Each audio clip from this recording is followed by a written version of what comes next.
All right, we're back. Malapert Smark Podcast, baby, episode 30. Monumental day. We got it together. It's the end of the weekend, kind of, Saturday. I know you fans out there have been waiting for for our podcast to drop, but sorry for making you wait, but we've all been a little busy. But we're here, so let's talk about the last week of wrestling that we missed. I got two guys on the panel today, two wrestling experts. One is the wrestling expert, Vlad. Say hello. The longest standing Malapert Smark here. I am honored to be here as always. Hello, everyone. Thank you for being here. All right. Well, you feeling better, man? I know you were a little under the weather, something with your throat or something. You feeling okay? I'm okay. Yeah, I'm okay. I think it was a false alarm. Oh, yeah. Hypochondria flaring up a little bit of hypochondria. No. Knowing my history, that seems to be the case, but who knows? Yeah, let's go with that hypochondria. Well, okay, I'm glad you're okay. All right, Robert, You're here also. Robert Toe W is his handle on the social media platforms, Instagrams and stuff. Add him. I know when you go to his page and you go to his reels or whatever, you see some of our posts because I tag him on there. So that's cool. Well, but I'm proud to be here for the 30th episode. Thank you guys. Couldn't have done it without you. I can't believe it to this day. It's difficult, every week to get this together. I try not to just go on there and be like, all right, we're going to talk about wrestling because it's just going to be us fumbling around. I do have to put in a few minutes of preparation at least. I know it doesn't seem that way, but but okay. So let's talk about some wrestling. So we haven't been around since last Saturday we recorded, and that day there was two shows that we didn't cover because we were recording that day, so we didn't really watch it.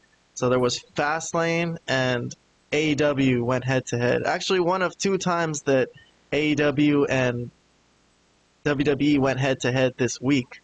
First one was on a Saturdays, but this was not on TV. There was a pay-per-view or a premium live event on their app, on WWE's app, and AEW was on TNT. So let's go through some of what happened on Fastlane. It was October 7th, 1 week ago tonight.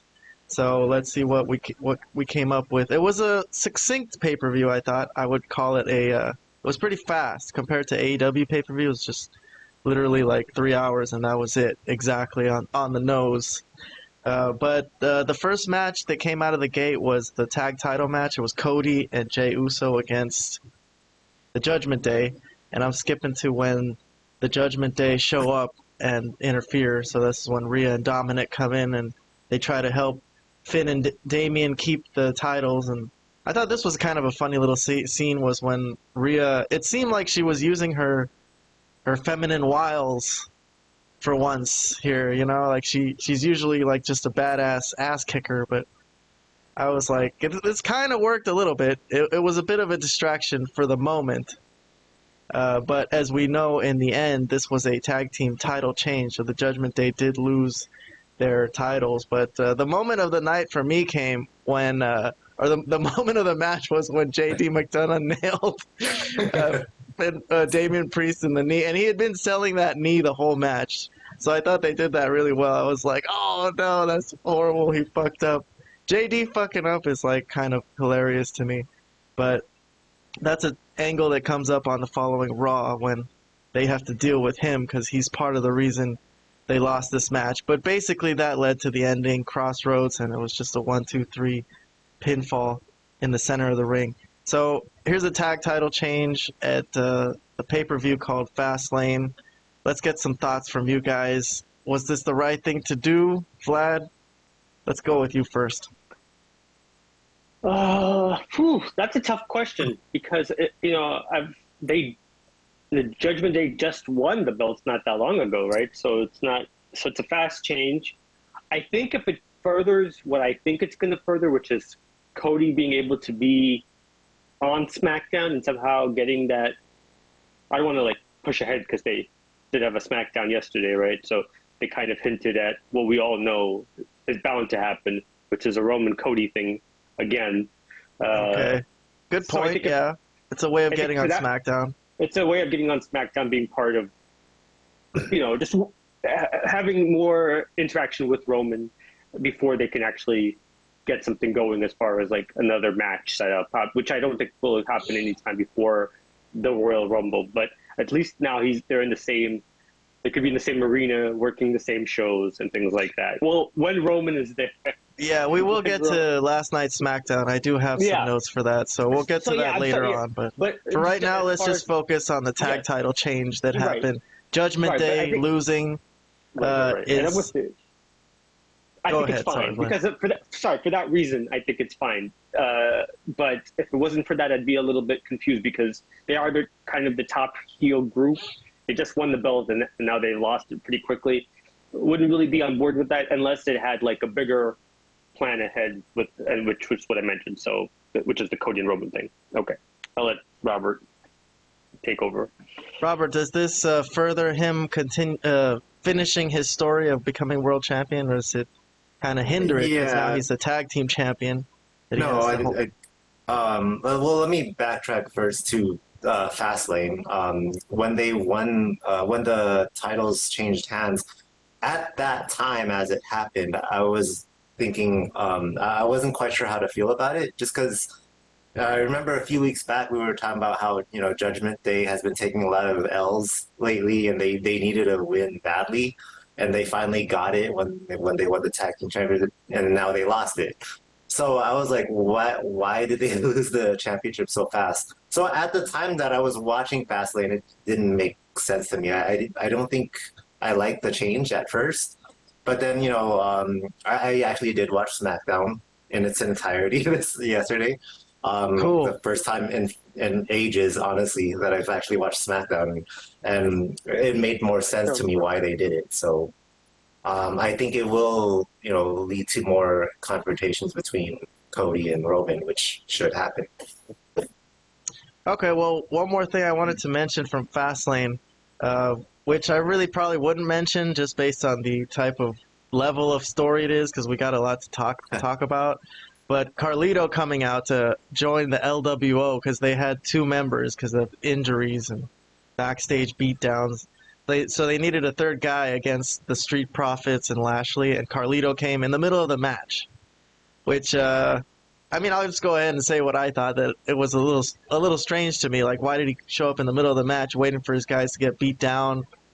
And, was he waiting in the back, or was he late? Was he late to the arena? And if he was, I would have been like, well, show that, show him showing up in a car or something like that. So I thought it was a weird way to get a pop because nobody in the arena knew what the heck was going on. I mean, I was watching. I didn't hear anything happening like someone's on their way or anything like this. No. So, okay. So Carlito came in, cleaned up house basically by himself, and put the pinfall away.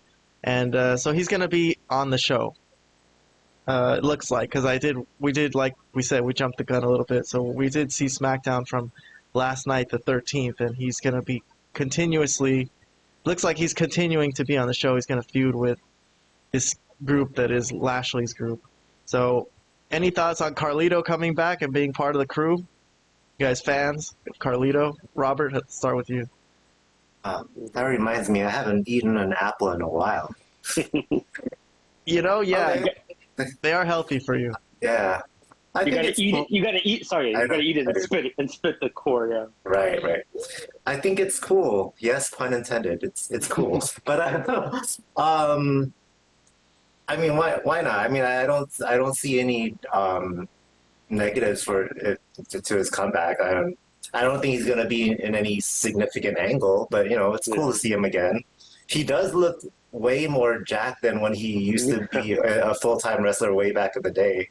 Yeah. Like, he looks way stronger now. He's staying ready in case he gets that call, I guess. But right. I was a fan, I'll say. I wasn't watching in that like 2005, 2006 kind of era, but I did go back and kind of watch all those tapes. So I did see all those episodes, and he was one of my favorites from that era. But he doesn't really remind us anything of that era, really, Vlad. I mean, they haven't really shown him to be anything like the personality that he had. But first of all, Vlad, were you thinking anything like I was thinking about him coming out like that? And what about the prospects of Carlito coming up? Yeah, I definitely thought that because, if they wanted to have him come in like that, they should have said, Ray should have said something like, "Oh, my guy's going to be late. You got to go out there," something like that, And then, he's stuck in the airport. He's stuck, I don't know where. He has traffic, whatever. They could have made something up, but he's on his way. Well, yeah, we got to start the match without him or something like that. But otherwise he just came in the middle of the match and it didn't really make a lot of sense. Why was he late? And they didn't never explain. Just for the pop, well, you would have gotten the same pop if they just kind of explained it more, right? So, anyways, he looks great, but I'm kind of with Robert. I don't really expect him to really be part of anything important. I think this was kind of a filler match that I didn't really care for. Not just because it was a 6-man tag, but just because of who's involved, and I don't really care. Got one of the bigger pops of the night though, and he did. He's Latino. They got to fit some Latino guys in there. Anybody Latino around who want to be in the LWO? Can you think of anybody else? Other than new guys like Dragon Lee, they're kind of setting that up a little bit, so they got to wrangle up some Latino people for the LWO group that they got going on. But okay, so I just wanted to mention that. But we'll jump from Fastlane to Collision, which was the same night on October 7th. And I don't know if Tony Khan got wind that there was going to be a tag title change or something, but they had their own tag title change, which was very surprising. Hit the internet by storm that Big Bill and Ricky Starks basically whooped FTR's ass. That's the scene where they took out Cash on the outside on the table, and then in the ring, they just had Dax to deal with, and they just kind of systematically tore him apart continuously, and Cash wasn't there to do anything about it, and the spear was the final nail in the coffin from Ricky Starks, and they just pinned him outright in the middle of the ring. No injuries, no excuses, and that's a championship victory celebration if I've ever seen one that we're watching here on YouTube, which I like to see. I like to see championship changes and people celebrating that. But it was unexpected, and the booking of it seems to be a little bit in debate at the moment. So I'll start with Vlad. What did you think of this tag title change, this booking over here? Well, the only way it makes sense is if FTR or Cash Wheeler is, I think I read, potentially injured. So that's the way it made sense to me at the time. I assumed as much. I think I read that he is. I'm not really big on reading all these wrestling dirt sheets, but I believe I saw something to that effect that said that he had some sort of rib injury or something to that effect, right? So I think that's the only way it makes sense to me, and that's what I thought. And otherwise it really would make sense to make that type of title change, right? Because wouldn't you rather have Starks more of as a single, but maybe this way he gets more prominence with the belt, while FTR heel and whatnot, and maybe eventually get their titles back down the line. Anyways, yeah, that's my thinking. That's the only thing that makes sense. I think that's true. I think that ended up being true. Okay, Robert, you want to go next, or you want me to say what I think? I'll go. I didn't actually watch Collision, and then I didn't even find out about the title change until I ran into you and Hamburger Habit. Oh, yeah. I bumped into Robert at Hamburger Habit. I was like, did you know what happened on Collision? I ran into Kayhan earlier in the week, and he told me about that. I was really surprised. Okay, and I also didn't know about the reports that one of the FTR is injured. I didn't know that either. But I guess if that's true, then it makes sense. But otherwise, without that knowledge, this makes absolutely no sense. I agree. I'm a big fan of Ricky Starks, but not necessarily Big Bill. So I would have preferred another tag team winning it. If someone was gonna go over FTR, I would have preferred a different tag team. But okay, it is what it is. We'll see where it goes from here. Just real quick before Kayhan goes, I just want to say Big Bill is doing a pretty good job of his role as kind of being the bodyguard type with Stark. So I'm not saying I was a big fan of his from the beginning, definitely not. But since he joined up with Starks, it's kind of been pretty good. So I can't say I'm hating on I agree. Bill. Yeah. I think it's working with Starks better than him with Enzo Amore or whatever that guy was. Oh yeah, But- yeah. But yeah, I guess but- you're right. I did look it up here while Vlad was talking that I guess Cash had an injury, so Okay. that's unfortunate. But yeah, I think a lot of people were saying that it would have made more sense if there was gonna be a tag title change, that it would have been Juice and Jay White that took the titles from them a little while ago. That would have been a perfect moment for them because Right. it doesn't look like Jay White's gonna win this title from MJF. I'd be surprised because I think I don't think so. yeah, they're gearing up for him for a babyface victory because he's being mean. He's not giving back the world title, excuse me. So I don't think he's gonna win the world title. So I think it would have been better for them if they had that at least this tag title, and it would have been good for Juice, give him some clout in the company. But okay, I don't but disagree. so I guess they had to pull the trigger on something. So it gives Ricky Starks something because he's been really good lately, and he deserves something to show for it. I guess it would have been I better agree. if it was a singles title, but okay. I mean, it does, and you're right. It does something good for Big Bill, so I can't really complain too much about it. But moving along. I'm going to move on to our next story of the week, which was the second AEW WWE War of the Week was on Tuesday night, October 10th, and they ended up going head-to-head because there was baseball on TBS, right? Is that what pushed AEW away? I think that's That what must ended be. I guess. I think so, it was yeah. the Dodgers losing or something like that. If if I'm not mistaken, I'm not Wait. sure. Did the Yeah. Dodgers played on Tuesday? They I thought they played played on Wednesday. I thought yeah, they played played on on Wednesday. Wednesday, so that's why Yeah, they- Dynamite couldn't be on TBS on Wednesday. Oh, okay, yeah, you're right. Okay. That's Because right. they had the I think- Dodgers. We I had the think you're Dodgers to correct. watch embarrass themselves.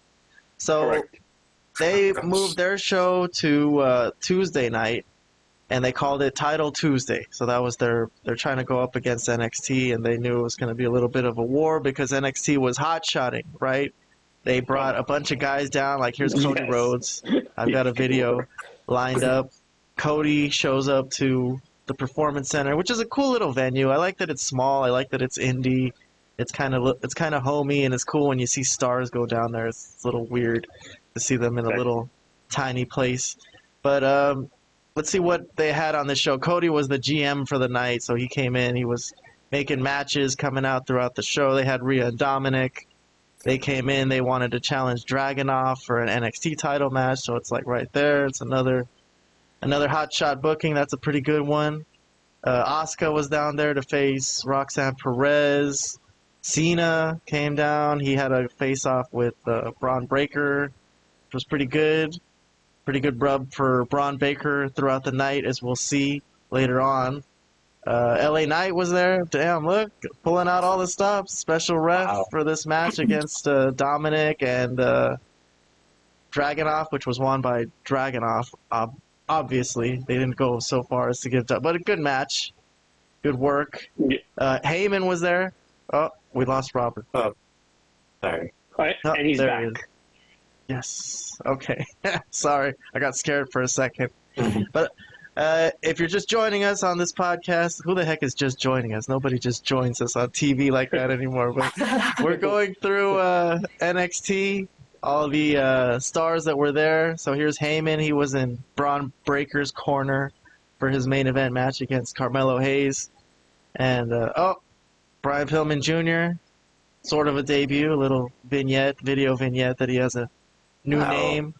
He looks just like his dad. Yeah, I know. except the beard. Yeah, he has a okay. beard. We could talk about that a little later, but I'll go through the rest of the card.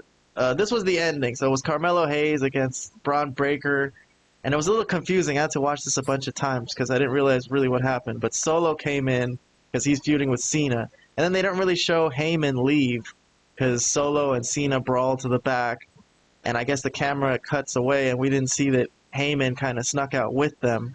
So he was there to help Braun Breaker, but in the end, he didn't really do anything to help him. He was just there. He leaves, and Braun Breaker is left by himself to take a clean pinfall off of Carmelo Hayes. So that was the ending of the show. And we're gonna go through Dynamite and see see a little bit of what they did too on this night as they went literally head to head at the same time slot. But this was the ending of the show. Clean loss for Breaker, but there's an afterbirth, and he attacks Carmelo Hayes, and he says even though he lost, he's a real badass. Or what did he say? I'm the only real badass around here. And then Undertaker's music hit, which I guess didn't really come out of nowhere. They were teasing that he would come to NXT. So yeah, the American Badass version of the Undertaker. Did they say that? I think it was at Fastlane. I saw something where they were kind of previewing NXT, and then they did the gong.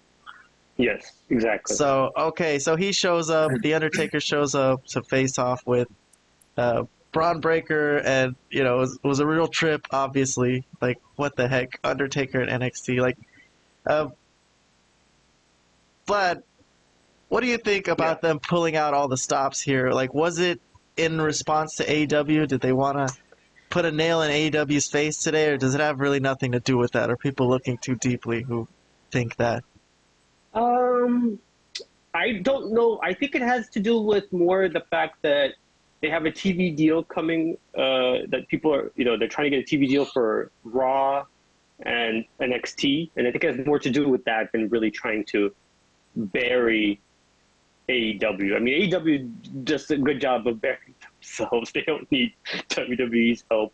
But yes, obviously, I think it was more to do with that. You're right. They hot-shotted the show. They brought in all their main stars, which they always have the ability to do. If they really wanted to, they could probably do this, bring in a couple of stars every show at the very least, But I don't think I think it has less to do with AEW than more to do with the TV deal that they're trying to get for Raw and for NXT. That's what I think it is.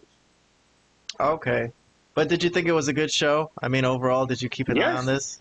Yes. Yeah. I actually watched this. I never watched NXT, you know this, right? So, of course, I'm watching when I know that Cena's going to be there and Cody's going to be there and The Undertaker is going to be there. Yes, I'm going to watch. Okay, that's just I'm going to keep an eye on. I mean, I'm not going to watch Dragon Lee or maybe Carmelo Hayes but I will watch I will watch the big guys and the big stars that I do know. So for sure, I was at LA Knight was there too. Not to mention, yeah. Robert, what do you think about that final scene with the Undertaker coming in with Braun Breaker and telling him that was my first time seeing it when you showed it. I didn't actually watch the show, but I guess I should have.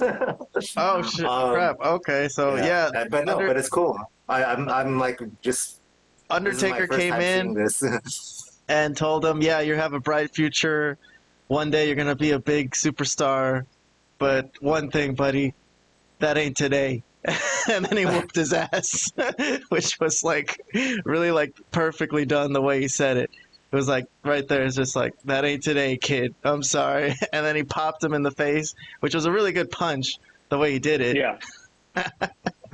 A great wrestling punch. Yeah, so, I mean, Braun Breaker got buried. He lost. He lost the match clean. I mean, a lot of interference and shenanigans, but a lot of people are still saying it's still a great rub.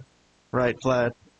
I think so. I mean, I did say this maybe a couple months back on one of our shows that I personally think he's like the one guy that's definitely the breakout star of NXT. He's the guy that should be pushed, and I don't know why they have Carmelo Hayes beating him all the time, which they've I guess done a couple times, and this show was no different. But still, I think just the fact that it's acknowledged that he's going to be the star that's going to be the breakout thing, and the fact that Heyman is with him, because Heyman's always with the next big thing in wrestling, right? So I think that's a sign of things to come for me. But so yeah, I think it was a good run, despite the loss and the chokeslam and whatever else that he got from the Undertaker. So Robert, you with all those names coming up that they were teasing would be there, you didn't care to watch it? You didn't want to? Maybe he didn't know. There's too much wrestling, man. I don't have time to watch everything. That's true. Watched Fastlane, Dynamite, and Smackdown. It's okay. I'm just messing with you. You get all the summary here at the Malapert Smark Podcast anyways, so we'll fill you in on everything. You don't even need to watch anything, guys. We'll fill you in. Don't watch wrestling. Just come to our show. But yeah, we'll do a great summary of the week. Exactly. yeah, so they went up against AEW Dynamite, which used to be AEW's flagship show. I don't know what it is anymore. I don't know if you'd call it that. I don't know if they have a flagship show anymore, but okay. I mean, yeah, it is. It's their flagship show. It gets the best ratings. So yeah, making its flagship show, yeah. But they did get demolished on this Tuesday night, which was, I think it was 900 something thousand to 600 something thousand. So right. WWE won the night, which I mean, they didn't really win most nights when they used to go head to head at the beginning. Most nights were won by AEW. I think maybe a couple of nights NXT won or something like that. But so this was a night that was won by NXT, because I don't think I mentioned that at the very beginning. But let's go through some of what AEW's got going on that they put up against WWE, because I think they thought they were going to win. Tony Khan was going through all on the Twitter, I heard, and he was like kind of bragging and boasting that he thought they were going to take it on this Tuesday night, but they didn't.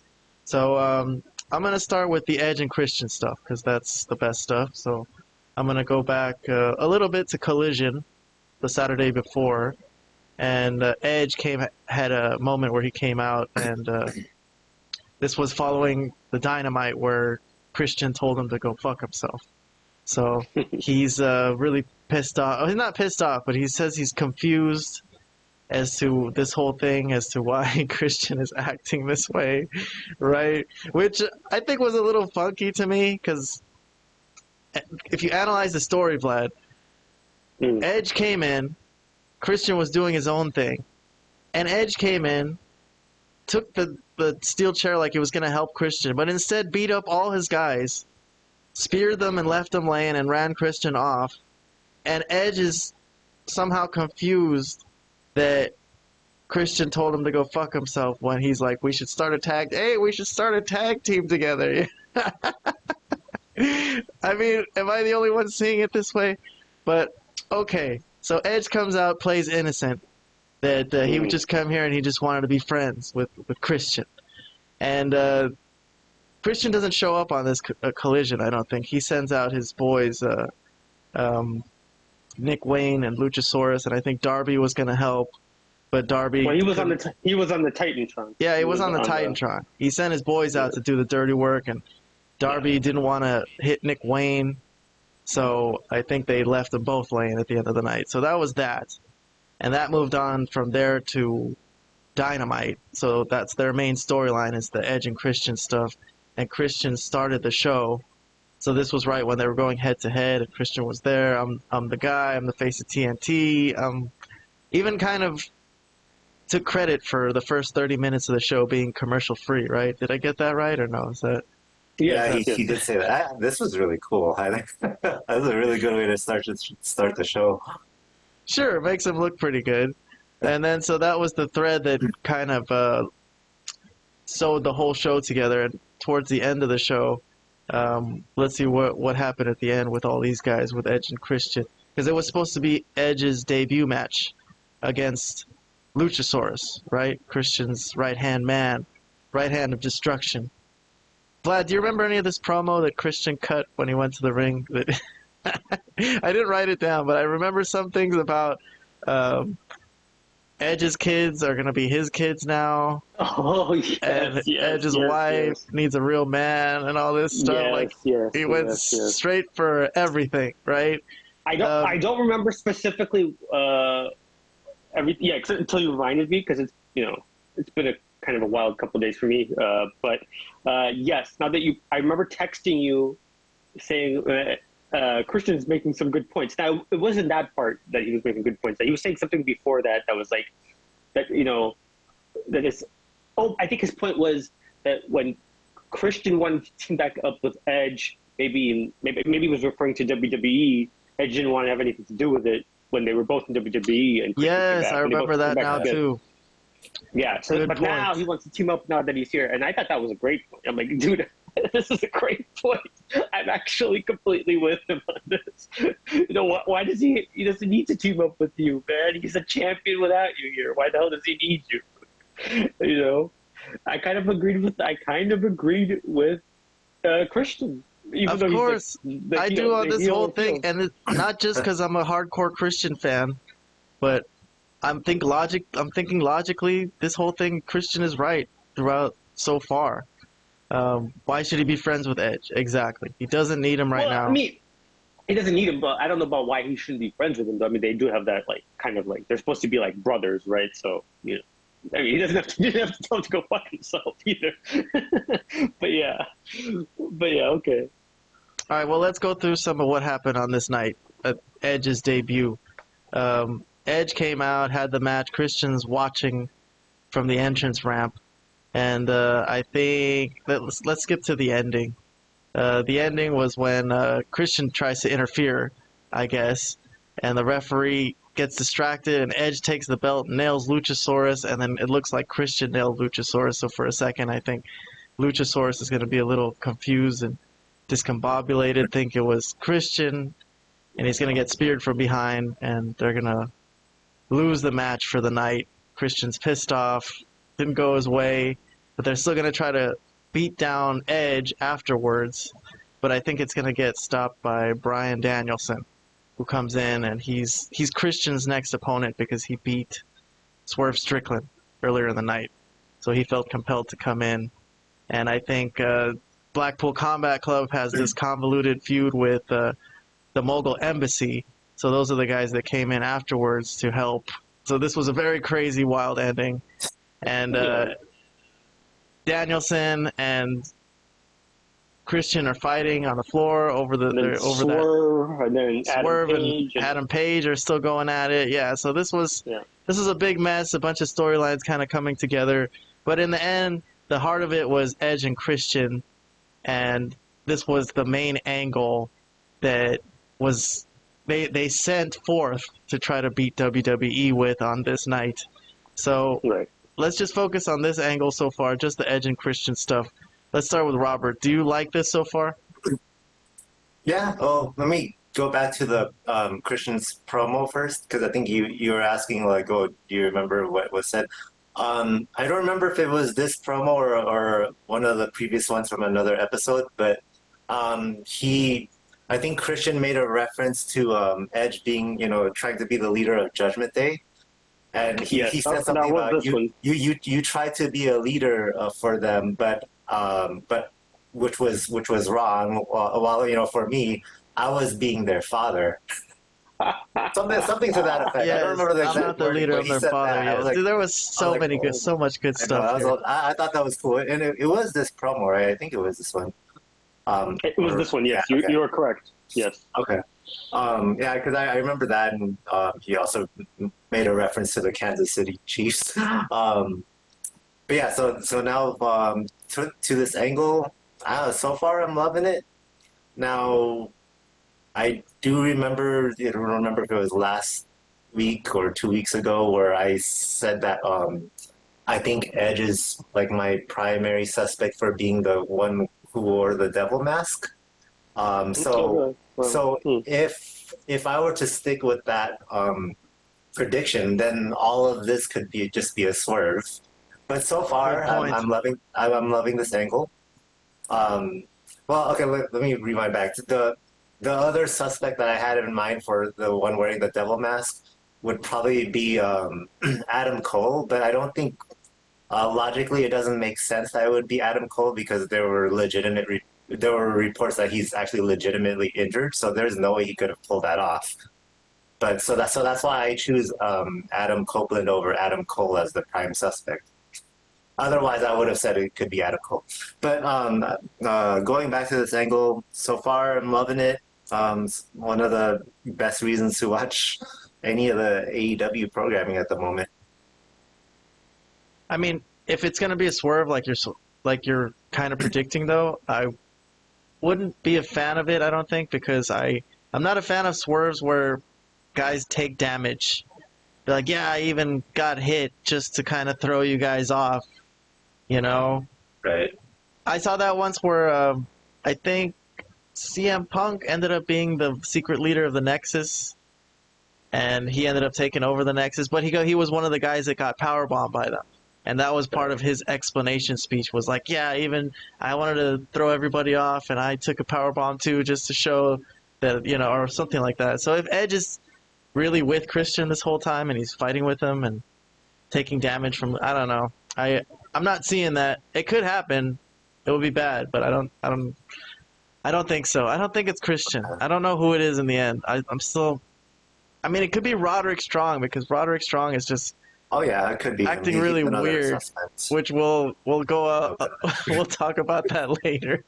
But I'm gonna move on. Speaking of Roderick Strong and Adam Cole and everybody and all those guys, let's move on to the next important topic in AEW, which is MJF feuding with Jay White.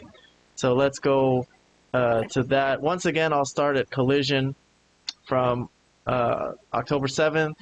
So the previous Saturday from the Dynamite we're talking about, from October 10th. But Jay White came out. I thought he made some good points here after the Bullet Club Gold had a match against somebody easy that they won. I forgot who. But Jay White was talking about how, where is MJF, right? It is supposedly they have the thing that means the most to him in his life, this world title belt, and he didn't show up. Why didn't he show up to Collision? So, which I thought was a good point.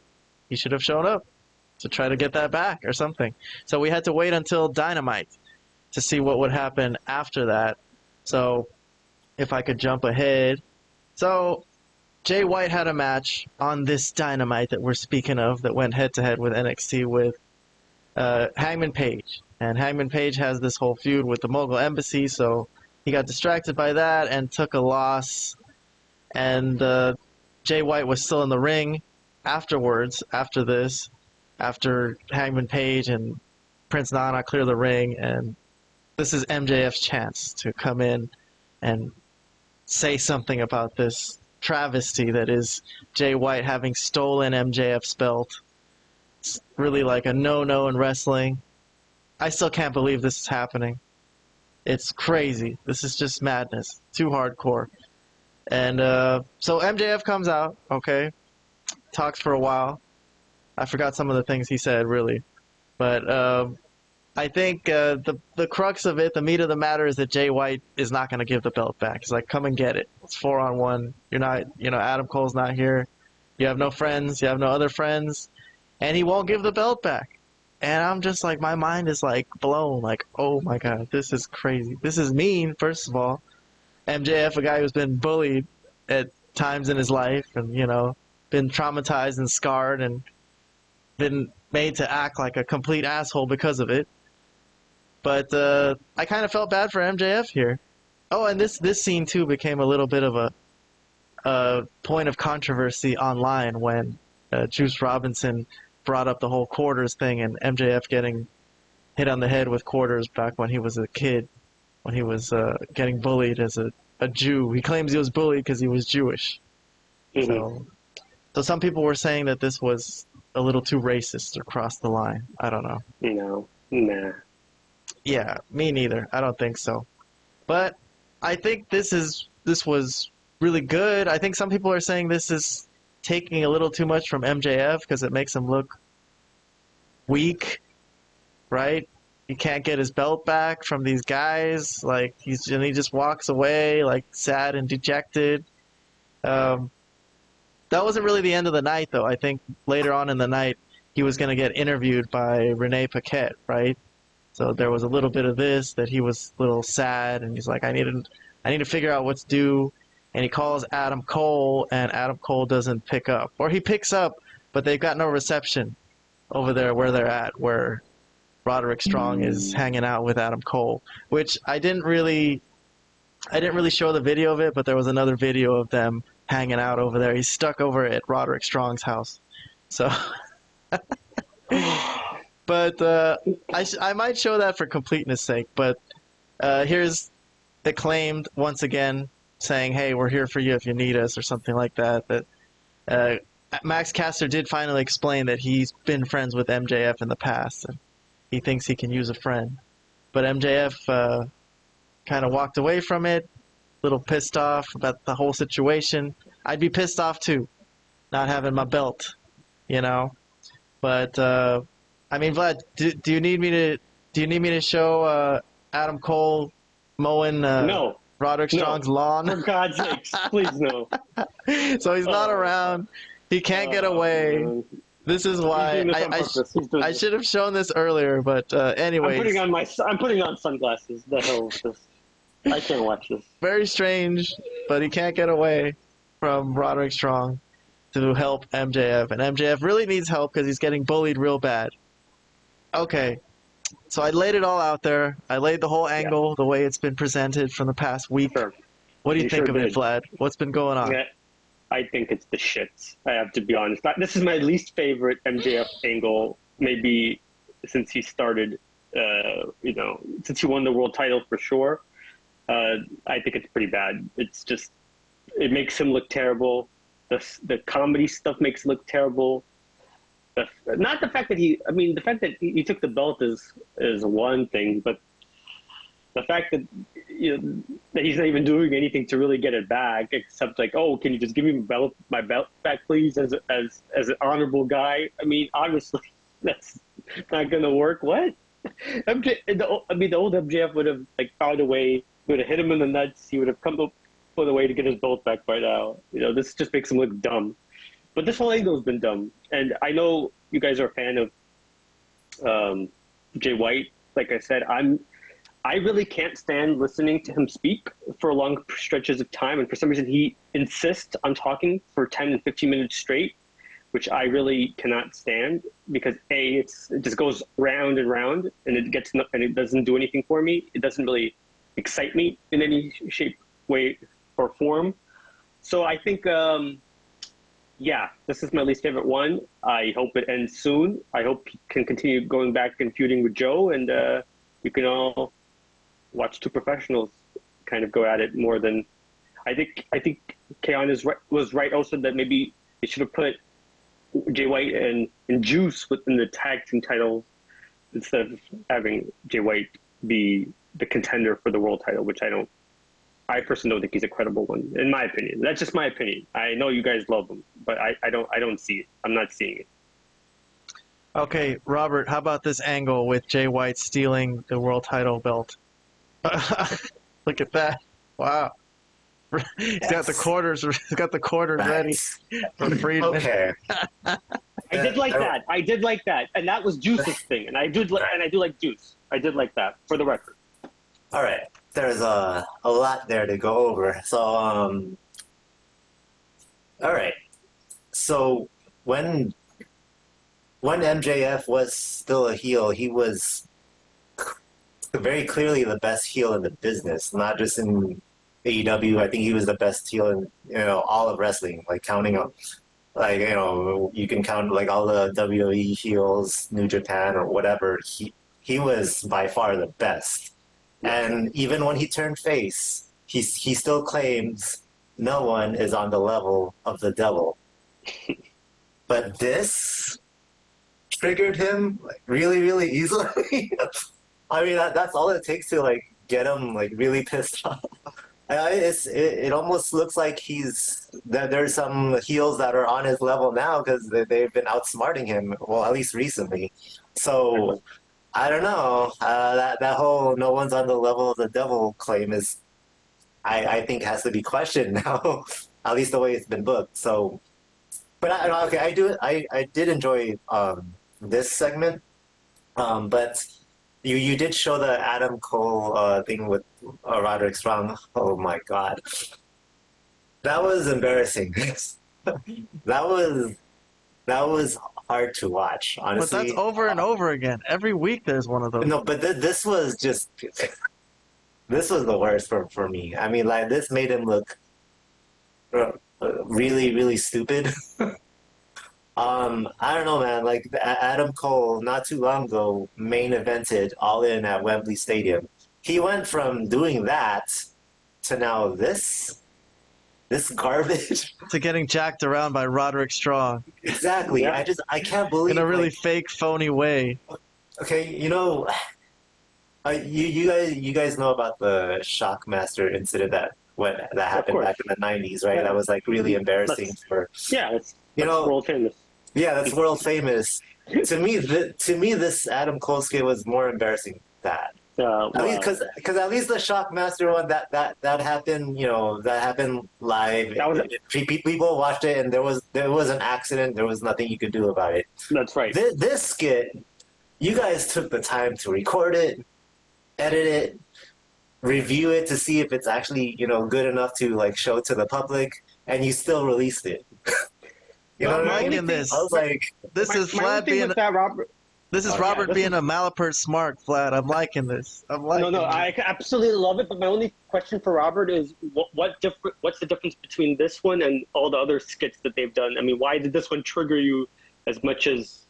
Why did the other one Okay, have the same effect on you? Let me put it that way. okay, so I think in the This one was previous pretty ones, bad. no, this one was just really really bad. In the previous skits, I think it was just him, Roderick, just asking Adam Cole to come over because he needs help with something. Now he's literally telling him do this, do this, do this, and then every time Adam Cole tries to leave, Roderick Strong is demanding something else, and he keeps doing it again. So Well, what's even more stupider is that he's supposed to have a legitimate injury and he's doing all this stuff. He's just made to look like a goddamn fool. oh my god. I mean, being asked to come over, to visit is one thing, but then, being asked to do multiple chores, I just like, it's too much. While he's on his medical scooter. Yeah, I guess and he's delaying his surgery. At the very least, now we know how giraffes fight, I guess. I didn't know they fight like that, or that they fight at all, but I guess that was the one informational piece of the skit. But no, I hated it. I really hated it. Yeah. Okay, well, if I were to give my opinion, again, it's kind of just like the previous weeks where I just have to overlook the comedy sketch segment. If I take away the Adam Cole thing with Roderick Strong at his ranch or wherever they're hanging out, the whole scene with MJF and Jay White on the stage, to me, was really good. I like that a lot. I think I like that MJF can't do anything, that he's outnumbered. He can't go get his belt back physically. He just can't. There's too many people there. They're bullying him. They have this whole thing where, that they've set up for many, many explanations that MJF has stated how he got quarters thrown at him and bullied when he was a kid. And he's really bothered by this, and I think he's doing really good with that. I think the acting is really good. So I can't say anything about that. Personally, I like it. So I'm digging this feud. I think this is as good a feud as any that he's had, personally. I'm not with you guys. Wow. I'm with other than the comedy sketch. The comedy sketches, yeah, but I've been ignoring that the whole time ever since before All In, and they were doing the ones with MJF, and when they were hanging out and everything, I would just ignore that. You think this is as good as his feud with Samoa Joe? You think this is as good as that? The Jay White thing. Yeah, this is pretty nuts. God, this is pretty nuts, man. He has his belt. He's in possession of his belt. Oh my God, who gives a shit? Okay, he has his belt. To me, that's a good thing. That's a good storyline. But I was listening to Cornette's show. I forgot. I don't know if it was The Experience or the Drive-Through. But Brian Last had a good statement that he mentioned that the real heels of AEW are the producers of these comedy sketch segments that are actually recording it, and like Robert said, producing it and finishing it and looking at it and thinking that, damn, this is not bad. This is good. This is going to be funny. Yeah. Everyone's going to laugh at this. Yeah. I mean, to them, I guess it's funny. I don't know. But it looks like it's missing with some people, but some people it's not. I think some people are still digging it. Maybe there's some portion of AEW fans that think this is funny. I don't know. I wish I could find it. Really? I don't know. I mean, wow. There are AEW apologists out there that don't like us, wouldn't like us criticizing this like this. They'll be like, well, don't watch it then if you're not having fun. So, I mean, I'm having a relatively good amount of fun. I'm ignoring the comedy sketch segments, and I'm looking at what's going on in the ring. I have some positives at least that I'm taking from it. But we have to move on. we got a few more stories to get to. Okay, so we're still talking about Dynamite, October 10th. Another thing that happened, a couple more things, was Powerhouse Hobbs didn't squash Chris Jericho, but basically just beat him clean and good. So I think some people were skeptical about whether Jericho would just do the job for Hobbs, but he did. So he took the L. And what do you think about that, Vlad? Is that Chris Jericho doing a good job for the Utes here in AEW, or what? Yeah, I would say he's done a couple of jobs. The only guy he didn't want to do a job for is Sammy Guevara, but everybody else he did a job for lately. I'm indifferent about this. Obviously, I'm not really hot on this whole angle. I'm a fan of Hobbs. I want him to do well. This is probably the best position he's been put into, being with Don Callis, but still, or being part of that whole family, I guess. But it's still, I don't know. I still don't think they know what they're doing with him. And I guess good that Jericho's doing some jobs. I think Jericho would be great if Jericho took a break and went on tour and, for a while. I think that would be even better, personally. But if he's going to be around, at least you could put some guys over, I guess. Yeah, Robert, any thoughts on this? On Chris Jericho losing to Powerhouse Hobbs clean. Yeah, I can't remember the last time I've ever seen Chris Jericho get completely destroyed like this, where he couldn't even get any offense in. It kind of reminded me of several years ago in a SummerSlam, John Cena versus Brock Lesnar, and John Cena got completely kind of like this, got just completely destroyed by Brock Lesnar.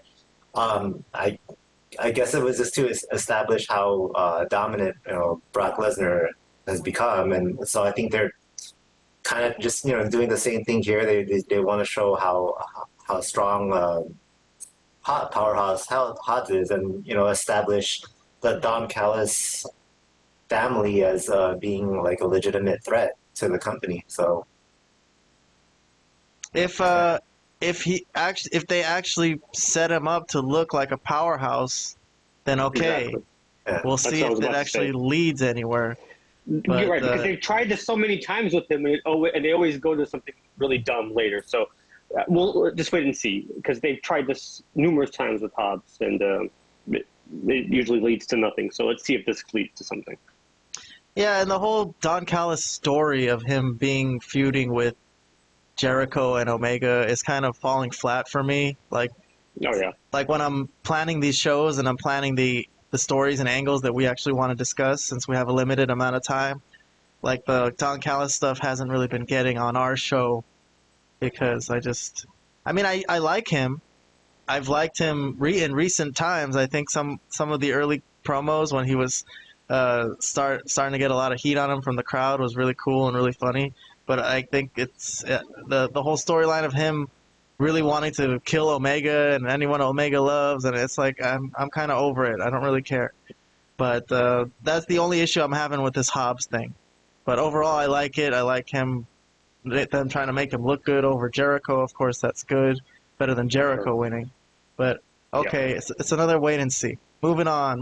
Let's do another one. Let's do another story quickly.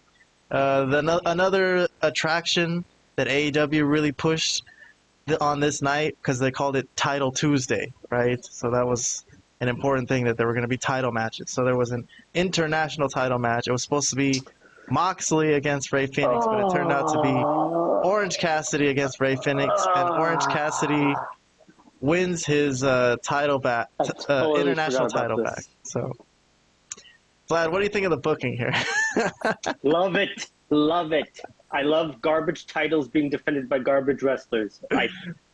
And they wonder how nobody watched the show. I mean, unbelievable. Yes, it's great. Both guys are pretty much garbage wrestlers. And the ultimate garbage wrestler has the ultimate garbage belt, and that's what happened. Yeah, that's all I got. Well, this was pretty, Robert, it was, I thought it was pretty, it fell flat. It was like, you know. Yeah. I think they were expecting it to be Orange Cassidy against Moxley for him to come out and win with this confetti and everything, and instead he just gets it back from Rey Fenix. Yeah, I don't know. It didn't really hit here, even for the Orange Cassidy fans. Right. So I don't like the idea of Orange Cassidy winning the title back, especially so soon. Here's the only positive I could find in this, as hard to believe as that may be, is that when Jon Moxley beat Orange Cassidy for the title, I remember really liking that match a lot. Yeah, that was a good match. Really enjoyed it. So, okay, if that leads to a rematch between the two, and you know their rematch is anywhere near as good as what their first one was, all right, cool. That's the only positive I can find about this, but I'm not a fan of Orange Cassidy winning it back. I'm a fan of Orange Cassidy, but I didn't like this storyline here. I don't think this hit home in any way, and as a match that they were trying to book to go up against NXT, I think they thought this was a ratings draw, but in the end, this is an example of one of the things that I think a lot of people probably didn't care about, and we're probably watching NXT instead. But I'm going to move on because I know Vlad's annoyed by this. Honestly, I was looking forward to Moxley and Rey Fenix to see who would cripple who in that match. Like, who would drop who on whose head, who would bleed, like, who would die. Maybe somebody would die. I was looking forward to that. When I heard that Moxley could make it, I was disappointed. And I knew what was going to happen with Orange Cassidy winning. That one was in the bag as soon as I said that. So I quickly turned it off as soon as I quickly forwarded that. I was going to watch the Moxley Rey Fenix match to see who would be paralyzed at the end of the match, but Vlad wants to see if somebody's going to die on the show.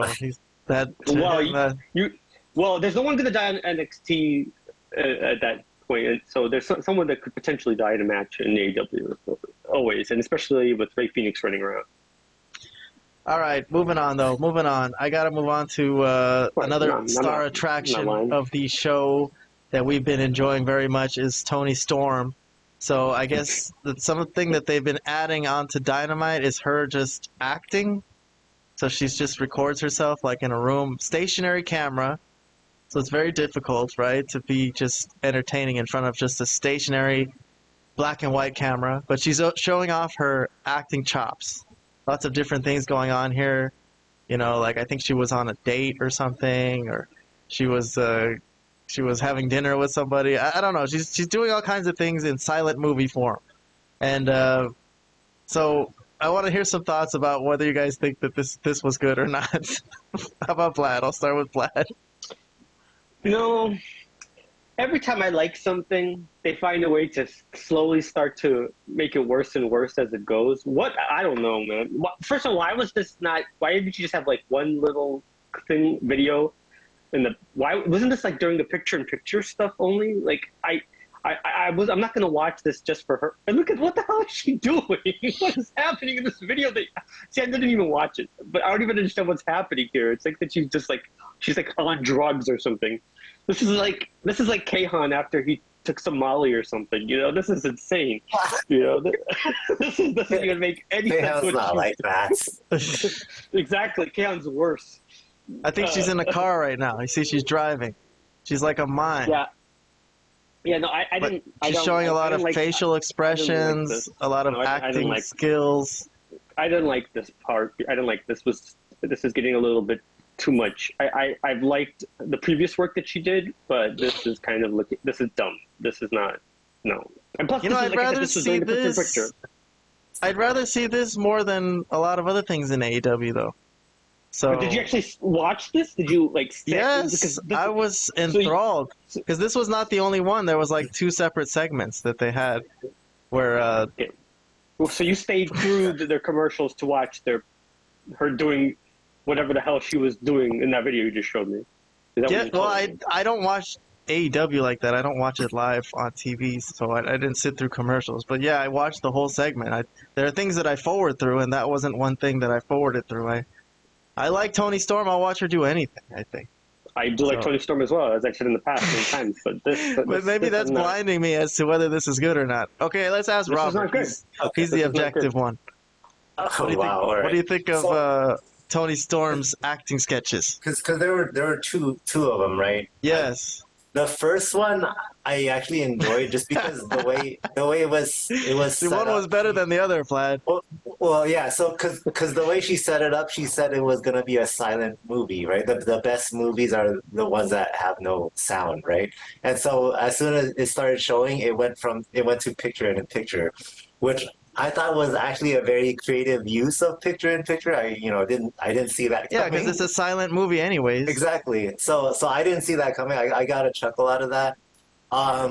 So yeah, that first sketch I thought was hilarious. I enjoyed it. The second one, I can't remember as much as the first one. I thought it was decent, but I just don't remember it as much as the first one was. But yeah, I enjoyed it, especially the first time around. I think it was interesting to try to figure out what she was doing without words.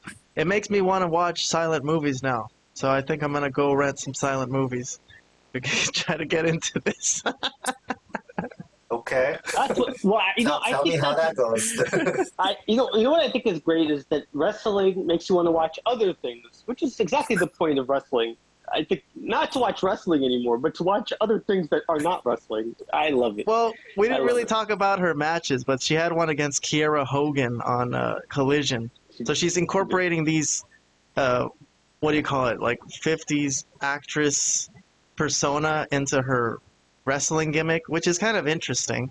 So it's not just these sketches. So there were some matches that we're not really covering today because we're not going through Collision like scene for I scene. wanted for the record, I find her, as I said maybe last week, I do find her unique, and I even said that it's an interesting character. I think she's trying something. She's not like the same as everybody else.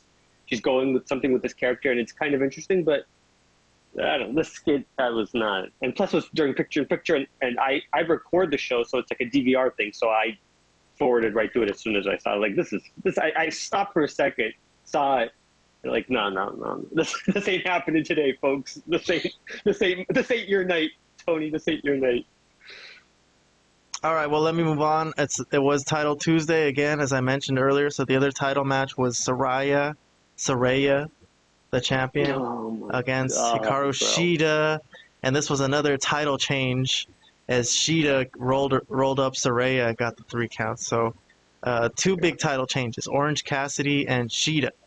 So I'm having trouble seeing how the heck they lost in the ratings here to NXT because they also pulled out all the stops here as Shida is now the first 3-time AEW Women's Champion. First ever. So lots of confetti earlier, confetti again. So what do you think about that, Robert? Is this a big draw for... Look, okay.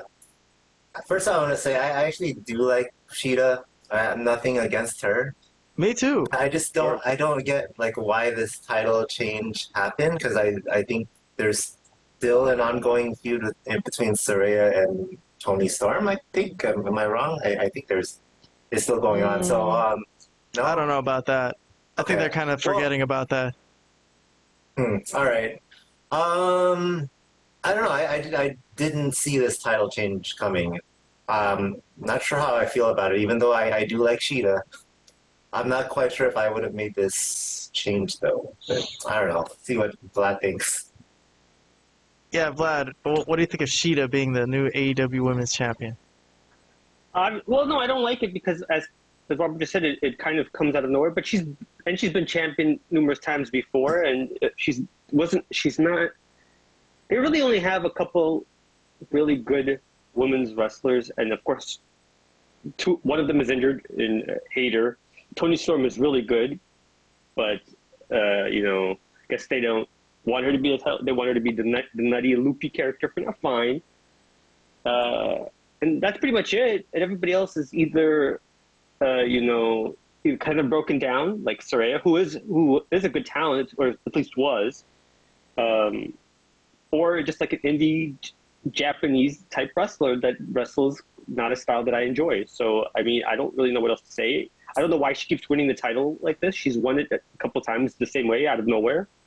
And they don't really know what they're doing in the women's division. The women's division is the worst thing. I mean, I'm imagining since they closed the show with this, that this must have gotten like the lowest ratings of the night. This quarter hour of their main event must have been the worst. It must have killed them in the ratings. I mean, it must have been the lowest rated main event maybe in AEW Dynamite history, possibly. It wasn't the main event though. Edge was the main event. Oh, my bad. That is correct. Yeah, we're going out of order. Sorry, because we already talked about Edge earlier. For some reason, that's right. I'm sorry. Yes, you are correct. You're correct. So it wasn't, but this was okay. It wasn't the main event, but it was still probably the lowest rated of the night. I'm assuming because the women's division usually. I'm always interested to see Saraya wrestle, just because I just want to see if she'll get through the match, kind of. But Okay. I mean, you know, she looks cool too. She's got a cool look. She does. But other than that, like, yeah, I don't really see the point of Shida continuously winning the women's title when there's not really like a call for it. You know, they're not really like building up to it. They're not really making the fans kind of yearn for it, or like close calls, or she keeps getting cheated out of it. Something like that. Just nothing. She just they just think that she has fans, I guess. Well, so yes, some. okay. Yeah. Don't want to dwell too much on it. I think it was just a point to make about like, yeah. So it looks These are like just cold championship wins. Like, why not have a feud and then maybe somebody could win the title? Why just have a match when they haven't had much really previously? They haven't really had a lot going on with each other. I mean, they had some things, but you know, still. Well, our loose theme of the night was the little feud that they were having with NXT. So we didn't really go through it like segment for segment to see like who should have won each segment. I don't really want to do that. I think there's other wrestling podcasts that have done that, and you could go listen to that. I don't want to spend all day talking about this one night where NXT and AEW Dynamite went head to head. I think it's overblown. I don't think it's that big a deal. But I think we were just trying to show that I think we went through both shows, and it seemed like AEW wasn't really booked very particularly strongly on this evening. So kind of goes to show you why they lost in the ratings on this night. Maybe they would have had a chance. Maybe if they set things up right and they had some good storylines that people were hot for, maybe it could have been a different story. But on this night, WWE outclassed them, it seems. So I'm going to move on. Let's move on to one last thing before we end the show was SmackDown from last night. Collision from today I didn't watch, so I can't talk about it unless you guys have some crazy news that happened. I haven't watched it. No, forget it then. We'll cover that on next week's show. So let's just talk about SmackDown from last night. Was October 13th, Friday the 13th, which is usually didn't even the think about that. Well, I went to Knott's Scary Farm last night on Friday the 13th. Oh, that's right. That's right. It was. How was that? It was a trip. It's pretty crazy. It's pretty wild. Big production. Pretty scary, huh? I don't know if you want to call it scary. Yeah, there's just a bunch of people walking around in scary fucking outfits, and they're trying to trip you out. They're just like, but it's just weird how they come at you out of nowhere, you know? Like, like after a while, you get kind of annoyed by it, like, all right, yeah, very scary. Very scary, yes, thank you. But I was impressed. I was impressed by all the little mazes they had set up with a bunch of like movie sets and stuff and costumes. And big production. I was very impressed by it. Long lines though. It was busy as fuck. Busy as hell, but it was cool. Had a good time. Yeah. But yeah, so it was Friday the 13th. So during that night while I was out, they had a SmackDown show, and Roman Reigns returned. Woohoo! Yay! So he's been gone for a while. Vlad's been kind of mad about that he's hasn't been showing up. Like he didn't even wrestle on this night, but you know, Vlad, I don't think you know how much time and effort it takes to memorize all those lines. He doesn't want to be doing that. He wants to be sipping cocktails on the beach. He needs a break from that stuff. So Roman Reigns returned, and he was confronting John Cena, and he was telling Cena to get out of my ring. You know, this is my show, even though he hasn't been there in a long-ass time. But LA Knight came out, so we're going to apparently get a feud between LA Knight and Roman Reigns pretty soon, as people have been pushing for LA Knight to get pushed higher up the card, but now he's gone straight to the top. Looks like he's going to have a title match for the Universal title. And it hasn't been announced yet, really. But what the heck else are we supposed to think if he comes out and confronts Roman Reigns right to start off the show? So they have a little promo battle, which was cool and nice. This was a nice, neat little thing. It looked cool. superstars galore all over the ring. Cena's even there. And I think this was interrupted by Jimmy Uso, right? We're finally getting a little bit of an answer, which I'll get to that in a second, Vlad. But so Jimmy Uso's here to interact with Roman for the first time, but he gets thrown out of the ring by LA Knight, and Paul Heyman convinces Roman to leave the scene, not have a confrontation at the moment. And I think so Roman sends Solo to kind of take care of him for the night. So I think that's the main event, right? Let's just go through this whole angle with these boys. What happened on this night? So they set up Solo versus LA Knight for the main event, and the main event, if I could jump to that, the very end, was interrupted again by Jimmy Uso, who I guess was thwarted by Cena, and then LA Knight ends up getting his finisher on Solo while all that commotion was going on, and he wins the match, but he does end up getting speared by Roman Reigns to end the show. So Roman was involved with certain other things. He had a moment with Cody that I'll talk about in a second, but before we talk about Cody, let's just stick with LA Knight for the moment. What are you guys' prospects of a Roman Reigns LA Knight feud? I'll start with Vlad. Well, this was done really well. I thought the one thing when LA Knight came out and John Cena announced him, I thought the thought that came in my head is like, this is going to be the opportunity to see what LA Knight is made of. Because now everything else he had done previously was fine, but now this is like the big leagues. This is it. This is what we're waiting to see, because if he can go kind of promo-wise with Roman, I think it's going to go a long way for him for the push. And I thought he did quite well. I thought he succeeded. I thought he did decent. I mean, more than decent. I thought he did well. I thought he spoke well. He got his point across. He showed his personality. He did well. And I thought everything that happened in the match-wise, then Roman spearing him after the match, was all done pretty flawlessly, I feel. So as a feud, or the beginnings of a feud, I thought this was great. I have no problems with this. So thumbs up, not just the Orange Cassidy like halfway thumbs up, like 2 major thumbs up for this. I thought it was a good job. I mean, for me, I don't know what you guys might have just different thoughts, but I liked it. All right, let me see Robert's thoughts on this one. My thoughts. It's pretty much that. Okay. So Robert has a little clapping emoji going on here for our audio listeners. All right. That's right. So, I did not watch any of NXT or Monday Night Raw, but out of all the wrestling that I did watch this week, this was my favorite. That opening segment of SmackDown is my favorite segment in the wrestling this week. It was awesome. I loved it, and like I mentioned earlier, this was actually my first time watching SmackDown in ages, and I'm glad I did, because I would have missed out on this. So the fans have wanted a push for LA Knight for a long time. It doesn't get much bigger than this. No, this is it. This is it. You can't go any bigger than Roman Reigns. Yeah. So I loved this segment. It was awesome. And then the match and how it ended with Roman Reigns spearing LA Knight, that was cool too.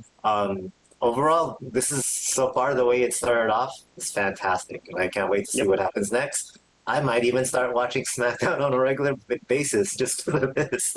We'll see, but hell yeah, I'm all for it. I'm just a little afraid of, I guess, him losing, because he's gonna lose. He's not gonna win. That's kind of a thing that hampers the push a little bit. I think if there was no Cody Rhodes, I would feel more comfortable with the prospect of LA Knight actually going over Roman Reigns.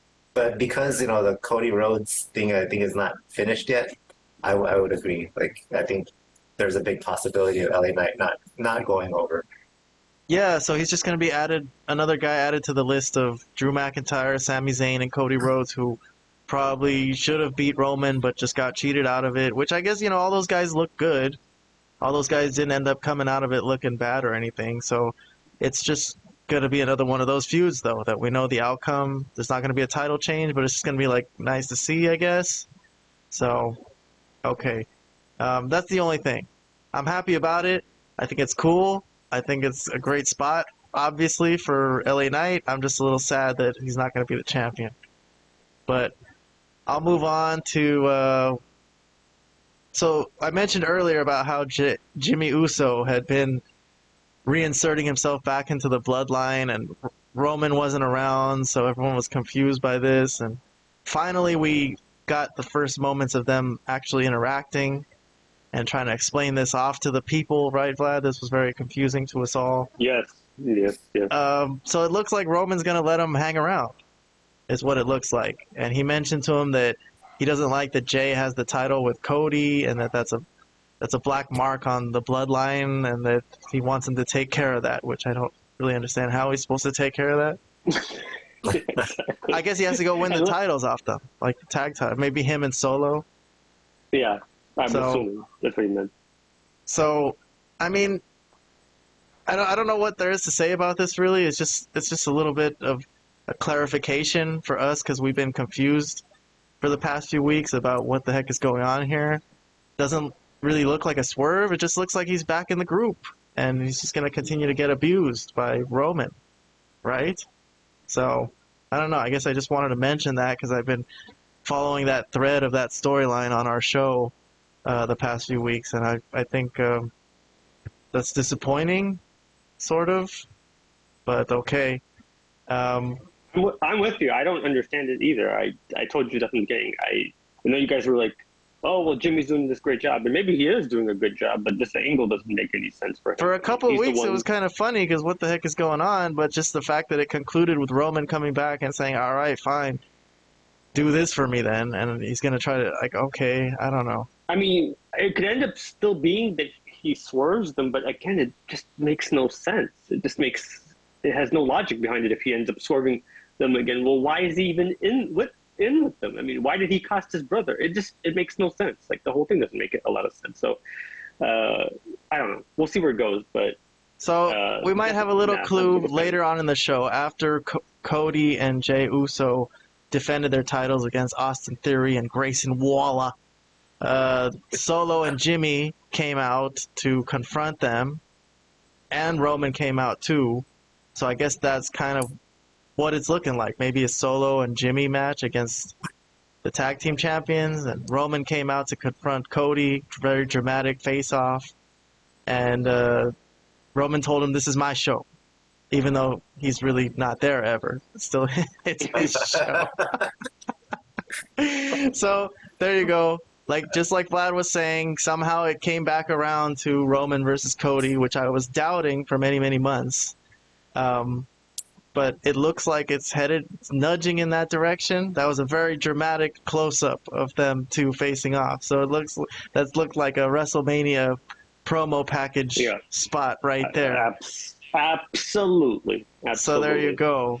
Okay.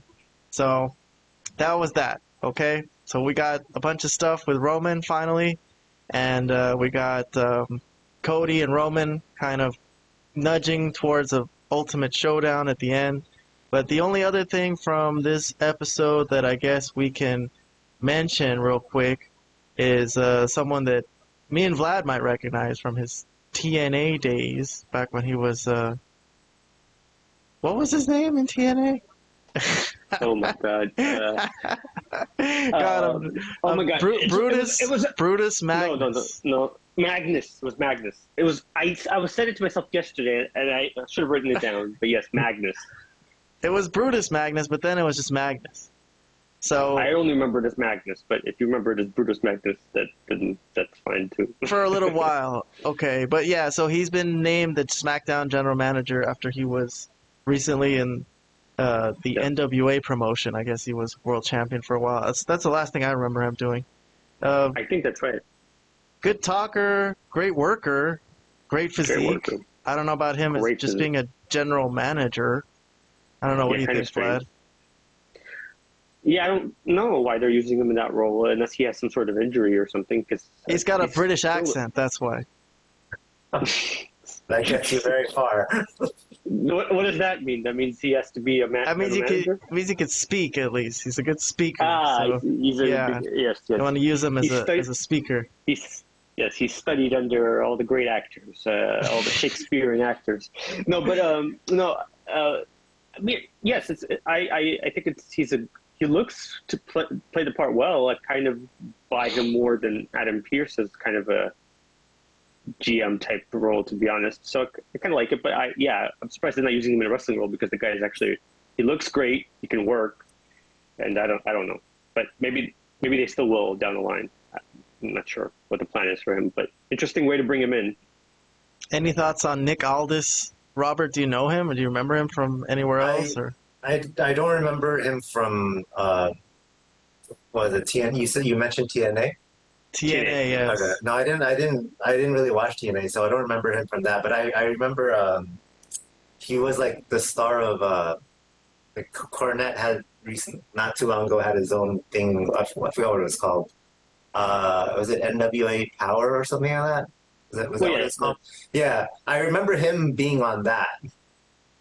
But I didn't watch too many episodes of that. So, but from what I'm surprised you fucking watched that at all.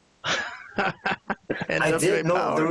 There's a reason why I did watch it. Remember a while back I showed you. I met what's his name, the original leader of the Nexus. Wade Barrett. I met Wade Barrett in the LA Fitness gym, and I showed you the picture I took with him. Right. That's cool. Yeah. So I met Wade Barrett in the gym. It was like Christmas Eve too. We were both working out on Christmas Eve. Anyways, he told you to watch NWA Power. So I was like, hey, I asked him because I haven't seen him wrestle in a while. I asked him, like, hey, what do you do now? And then he says, I think he said he commentates on NWA Power. So that's how I found. Yeah, that's how I found out about it. So I checked it out because of my meeting with Wade Barrett.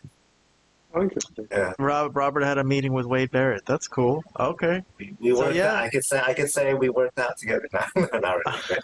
We were just in the same gym. Well, I'm a fan. Cool, I think that he could do anything in that company.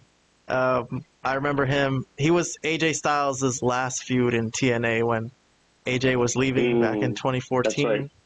And he was with the evil Dixie Carter regime who was trying to get the belt off of AJ. And then at the end, they put him in a no disqualification match. And I think it was literally 10-on-1.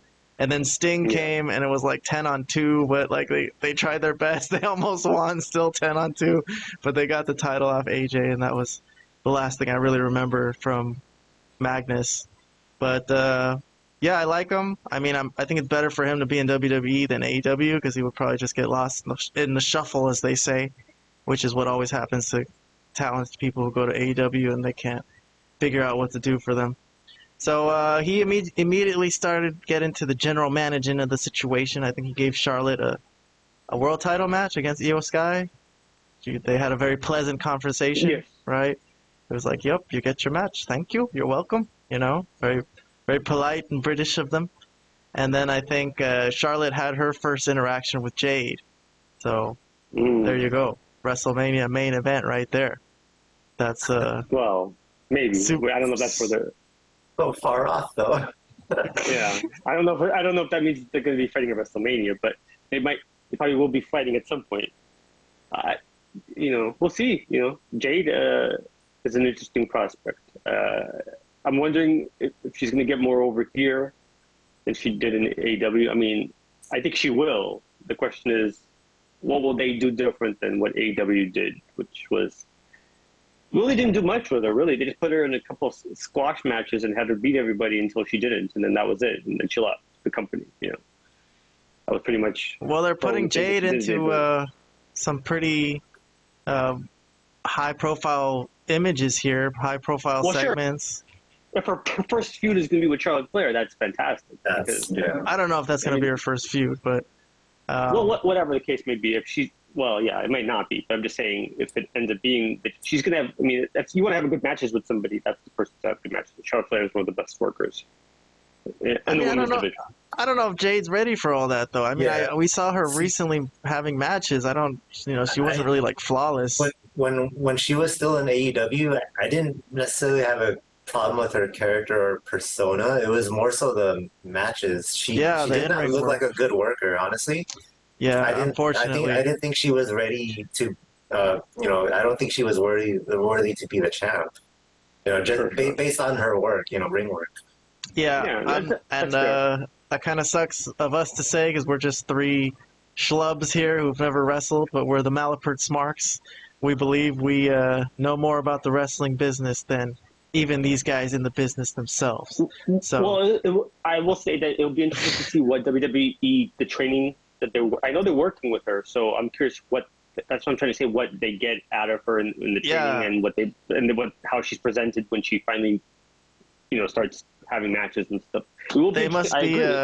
they must be fast forwarding through this training though. If they're already teasing her facing off against Charlotte Flair and everything, like shit, she must be like in speed learning mode down there. Like, oh, we got to get you ready for WrestleMania, gal. Like, let's go, let's do this. Come on.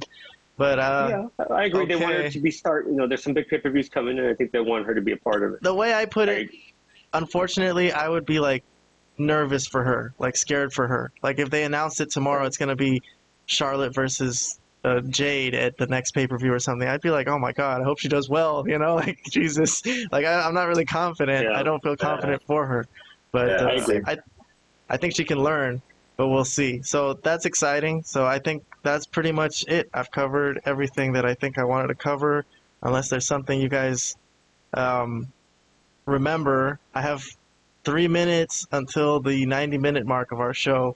We could hit the Wheel of Angles one time, maybe. What do you think? Sure. Let's do one wheel. Let's do one spin. One spin. You want to hit a bad angle? Let's see if I could do this. There we go. All right, let's just spin it. Let's see what happens. Ciampa and Johnny Gargano versus Imperium from Raw on October 9th. So we didn't talk about anything from Raw. So Johnny Gargano and Tommaso Ciampa are a tag team, I guess. They've grouped them up together. They supposedly have a history from NXT together, so Triple H is kind of pushing that in our face. That era of NXT that Vince never really wanted to care about and kind of just bring people up and change their names and forget about them. But Triple H wants us to remember these NXT shows that had 600,000 viewers on USA, that it's very important that Tommaso Ciampa and Johnny Gargano used to have a tag. They used to be a tag team together, right? Is that right, Robert? I don't know. I wasn't really watching. When you said they had history, they had history as a tag team, and they also had a major feud. I guess I was one of those 6,000 people that watched it. 600,000. Okay. 600. Okay. Oh, I thought you said 6,000. I'm like, oh. No, wow, 600,000 that NXT was getting for a regular basis on that era. I thought I heard 6,000. I'm like, oh, yeah, I didn't know I was in that much of a minority. But okay. I enjoyed their feud more than I did enjoy their run as a tag team. So I prefer them feuding against each other, but okay. I didn't watch Raw, so I didn't even know that they have an angle with Imperium until I saw the wheel. But okay. So I think Vlad was very disappointed because on one Raw, like a couple weeks ago, it ended the show, right? I think Ciampa was fighting Gunther. Yeah, they had Gargano come out to make the save, and the crowd was nearly silent. I'm not seeing it. I don't see what Triple H sees. What with Gargano, I don't see a high level talent here. I think he could be used as an undercard guy, maybe something in the mid card. I'd really just have him opening match and probably usually be a guy that does jobs, honestly. And that's no disrespect. There's a lot of talented guys, but I'm not seeing anything with him at all. I don't understand the fascination. Robert, you got to admit, like just from. Well, okay, you said you didn't even see it, but they didn't really tell us anything. Like, it's the way we explained it to you. Gargano came to make a save when Imperium was beating down Ciampa, and nobody really knows their history, and nobody really gives a damn. So I think a lot of us are like... I get it. No, I understand. We have to watch NXT to really care about this, huh? Right. But like I said, I did watch NXT at that time, and like I said, I preferred them feuding than them tag as a tag team. All right. Well, there's a reason this showed up on the Wheel of Angles and not our main topics. We don't have to talk about this all day. No problem. I didn't even know about it, so okay. All right. Yeah. Well, that's good enough, I think, Vlad. Right? I mean, we covered everything. We didn't really cover that three-way women's title match at Fastlane. It was Io Sky defeating Charlotte and Asuka with some interference from Bayley. We didn't mention it. I thought it was okay. Rollins Nakamura feud, we didn't really talk about. I don't really care about it that much. I don't really care about that title. Hopefully it's over, though. Hopefully that was the end of it. Well, it looks like it because Drew McIntyre is next in line to face Rollins.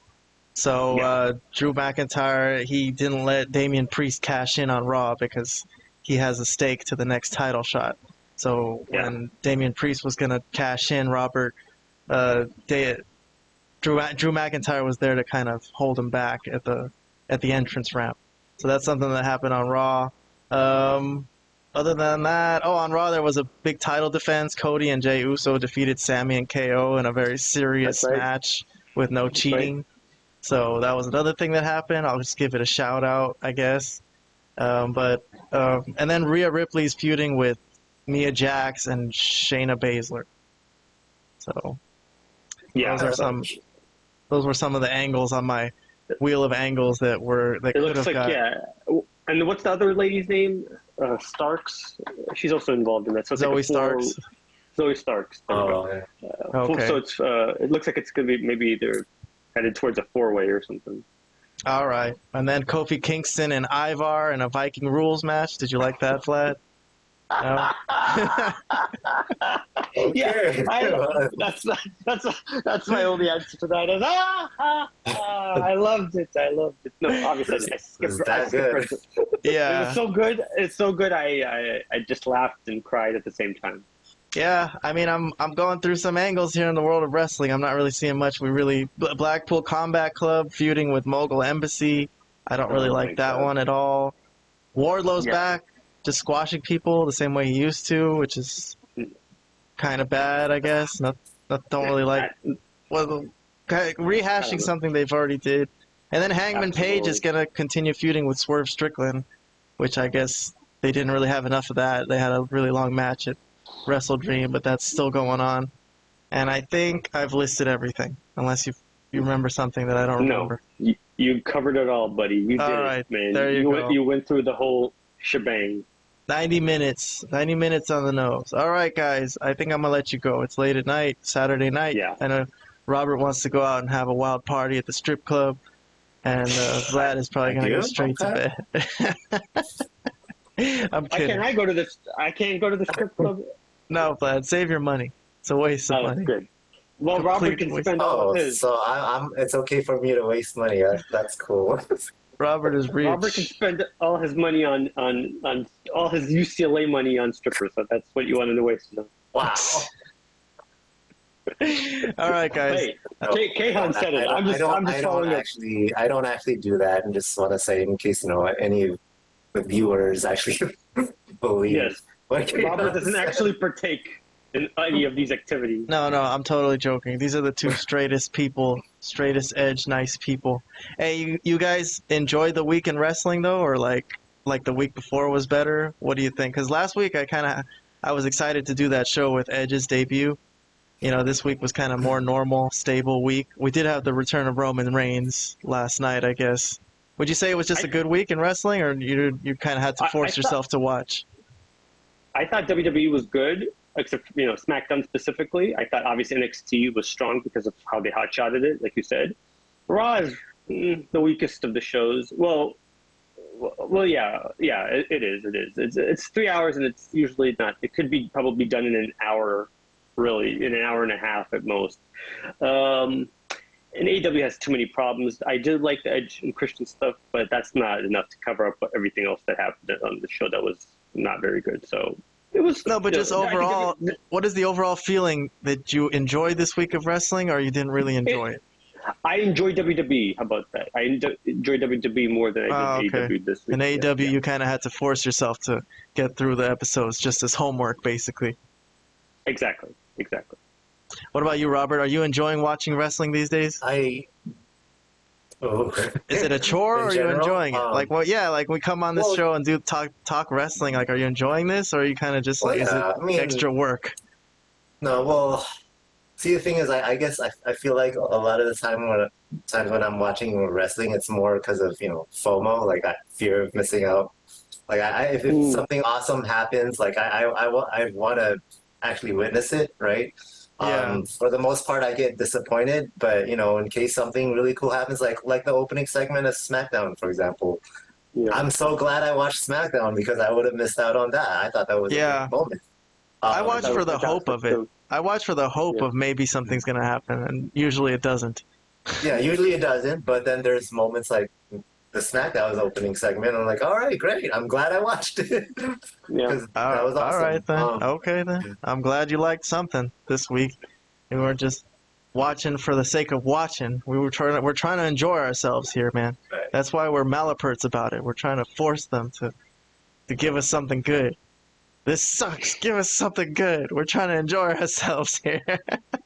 No, that would be nice, wouldn't it? So we get enjoyment out of the wrestling that we watched, and then we have to discuss and talk about, right? So yeah, it's always easier when you like something, right?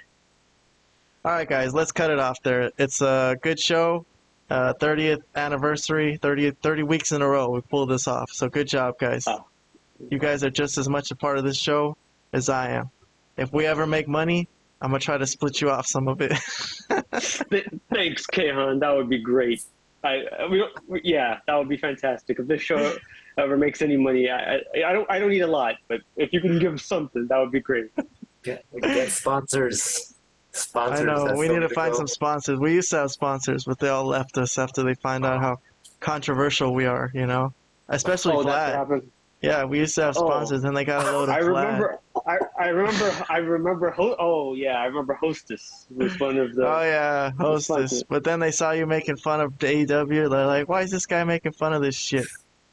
He doesn't even like it, and he's fucking talking about it. Why is he talking about it if he doesn't like it?" And they quickly left. They said, and that was forget it. Forget it. We're taking. They said, "Hey, it's either Vlad or us," and I haven't had a Hostess since. Damn it, Kayhan. You should have dropped me. You should have just kept going with Vlad. No, bro. I'll live without the Hostess. It's tough, but I'm doing it. All right, guys. Well, thank you so much. Good. 30 episodes in the book. Malapert Smark. I'll see you guys next week or whenever we can get a chance to see you guys again. Have a good night. Have a good rest of the weekend. Thank you guys so much.